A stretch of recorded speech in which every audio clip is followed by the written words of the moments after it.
Hi everybody, thanks for coming back to my channel. So for today's video, I'm going to do a new makeup release video. A lot of new things coming out. I'm excited and I just want to talk about them with you. So if you want to hear my thoughts on some new makeup releases, then just keep watching. So I pull all of my pictures from Trend Moon 1. She's amazing. She knows everything about like the makeup community and like what's coming out and all that. So she's my resource for all the new things. So I'm using her pictures and I have my phone right here. It's charging because my phone is always dying and it's so annoying. But let's get started. So I'm going to start with the Junius Place. Oh, what is this called? The Wahala palette. Oh. Let's just scooch over here and I'll put the picture over here. But oh my god, they killed this so much. I'm so excited about it. I don't believe there's a mirror on it, which is fine, but it's a good size.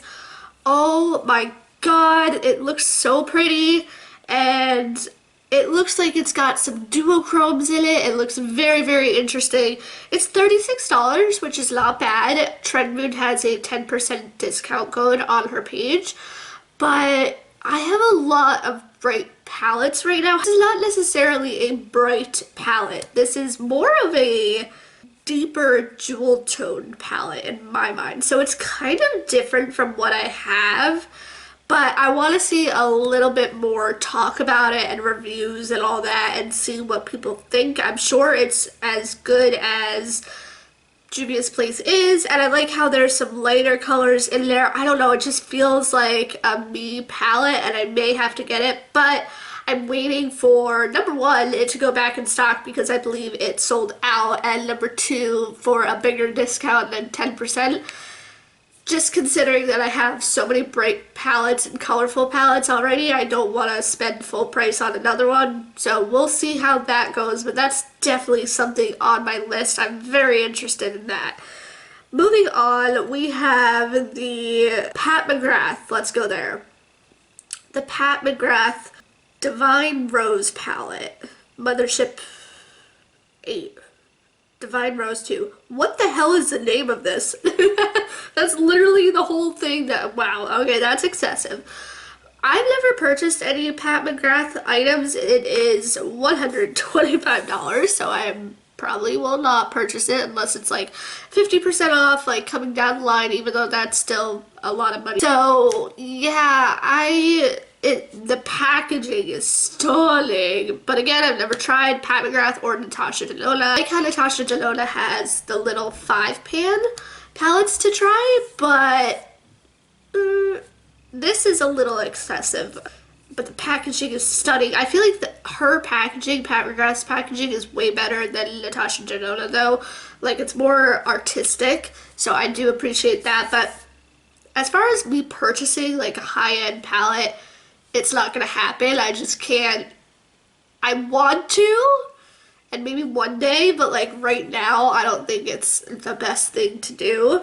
So we're gonna keep on moving. The next palette that released was the Haus Labs, the Lady Gaga release palette. And honestly, I was a little bit like, what? Like a little bit let down, to be honest. I think the pictures are really cool that she posted, but the palette to me is very, I don't want to say boring because there's a lot of blues happening here, but it's very conflicting with my mind because you've got like the warm tones and the cool tones, and when you put that together, my brain kind of goes, it's like mind blown, like, wait, you can do that type of thing. So this is a palette that intrigues me, and I know Meg's Makeup 8 here on YouTube. I'll link her down below. She did a first impression on it and review and swatches and everything, and it actually looked like good quality. So if you like Lady Gaga, I feel like this would be a good like collector's piece, and it's intriguing me, but this is probably one that I will not buy. It is $48, by the way, and it's not like you can get this on Sephora. I'm pretty sure it's just her brand, so that's something to consider. All right, let's go ahead and talk about the Jeffree Star cremated palette. What the hell? Like, honestly, what the hell? Right now, you're going to release a palette called Cremated. Like, I feel like that was a really, really bad move on his brand.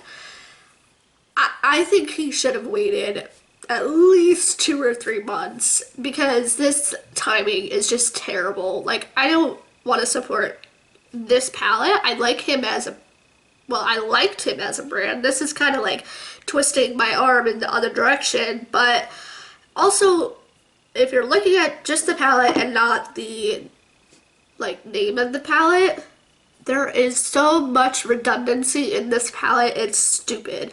Like, when I saw the swatches, I literally just saw all the same color gray. I was like, he could have done something, but like, I get that he wanted it on theme. Maybe he could have made it a little bit of a smaller palette, like maybe a 9-pan palette like he sometimes does. That would be great.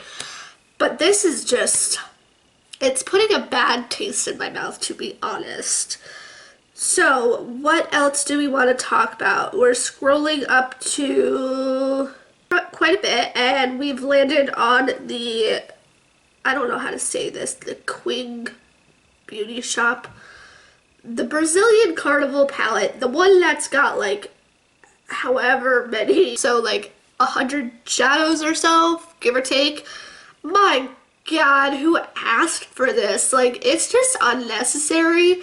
Like, stop and think for a minute. Like, this palette is $50, which that's a decent price. Swatches look okay, like nothing to write home about, I don't think.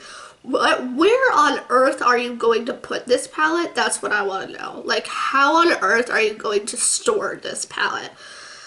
First of all, that's one thing. Second of all, for a palette this size, you don't have a mirror, so that sucks, but whatever. Okay, they actually gave me the shade count, which is $99, and there's only 3 different textures to this palette, which, I don't know, you can see like 10 of the same pink shades. I'm just not into it. I will not, it didn't like spark any kind of interest to me, and I'm one who loves colorful makeup. If this was maybe a brand that I knew, I might be excited about it, but then again, it's just a really big palette that I cannot stomach. It's like crazy. Let's talk about this MAC Cosmetics single shadow that's like the rainbow glitter situation. Ooh, I want this so bad. I don't know what this is. She hasn't posted another picture, I don't think, about this specific product. But ooh, this looks really intriguing and something that is up my alley with colorful and sparkly situation. And it's MAC. I love MAC Cosmetics. Like, I want to place a MAC order soon-ish because I have some things on my list that are intriguing me and I want to try. Not that I need any more makeup, but I'm one who likes to try a lot of things. So, talk about the Marc Jacobs Beauty Extravagance Iconic Limited Gold Edition $50 palette.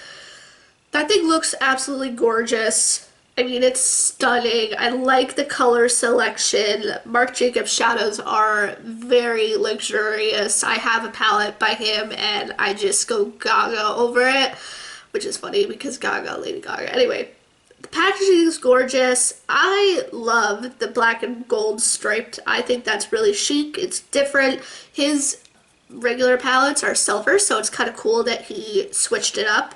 And as far as the other stuff go, I'm gonna pass on that, but let's see, what else do we have to talk about that I want to talk about at least. Oh, the Urban Decay eyeshadow palette, the new Naked palette. Which one is this called? The Ultraviolet palette. This looks very interesting. When people put out a purple palette, I kind of go crazy. I love purple makeup and eyeshadow especially, but especially with the Anastasia Beverly Hills Norvina palette, that was definitely not a purple palette by any means. Like, there was one purple eyeshadow in there and it wasn't even that good. Yeah, it's kind of a letdown when you put out such good packaging like this and it screams purple, and then you open it up and it's like, okay, it's a neutral palette. Like, what are brands thinking when they do that? And I do want to see swatches because the eye looks on the Trend Mood post look really, really cool. Like, they look kind of duochrome. Nobody has really, like, pointed that out. I'm not sure why, but it looks really, really interesting. And I know it's kind of like a boring palette, but, like, at the same time, if you're gonna put duochrome shades in there, it's really not a boring palette. So I want to see more about this palette. I hate the launch picture. It's too chaotic, honestly. Like, there's too much going on. They shouldn't have done a collage situation, that's for sure. But I would be interested in seeing swatches of that one for sure. Then let's talk about the e.l.f. Cosmetics and J. Kissa. I don't know who that is. Again, with these collabs that brands do, it's interesting because I never know who they are, which I'm not one to say I know everybody, but like I know my YouTubers that I like, and yeah, it's just interesting. So, e.l.f. Cosmetics, this palette looks gorgeous. I'm just so nervous purchasing a e.l.f. Cosmetics eyeshadow palette because I've heard that it's kind of hit and miss. And honestly, if I'm gonna go colorful, I'd rather it be BH Cosmetics because I feel like their consistency is way more on par. However, the packaging is really cute. I do like the rainbow situation, and it looks really super pigmented. The thing that I'm interested in is the brush set, and I'm looking at it right now. That's why I was swiping. Oh my god, I love a good e.l.f. Cosmetics brush set. Holy cow. This reminds me of the Tarte Cosmetics Ombre, I forget what collection that was, but I had something that was similar to this. I really like a good design on brushes. I know it's kind of silly, but I think it's really pretty, and I also admire the fact that e.l.f. Cosmetics does black bristled brush heads. I think that's genius. You're using these bright colorful shadows, why would you go and have a white bristled brush? That just does not make any sense to me when brands do that. So especially when you release a colorful eyeshadow palette like e.l.f. did, and they had the black bristled brush, that's genius. Like, honestly, that is genius. You're gonna put color on these anyway, and it's gonna stain them and all that. Highly recommend a black bristled brush, and I always try to shop brushes with more colorful bristle heads because it's just, yeah, I'm definitely gonna purchase the brushes. I love black bristled brushes. How many times can I say that? Anyway, I hope you guys enjoyed my take on these makeup releases. What are your thoughts about what I talked about today? Let me know down below. Let's go ahead and have a discussion. Don't forget to hit the subscribe button on your way out. Thank you so much for watching, and I'll see you in my next video. Bye, everyone!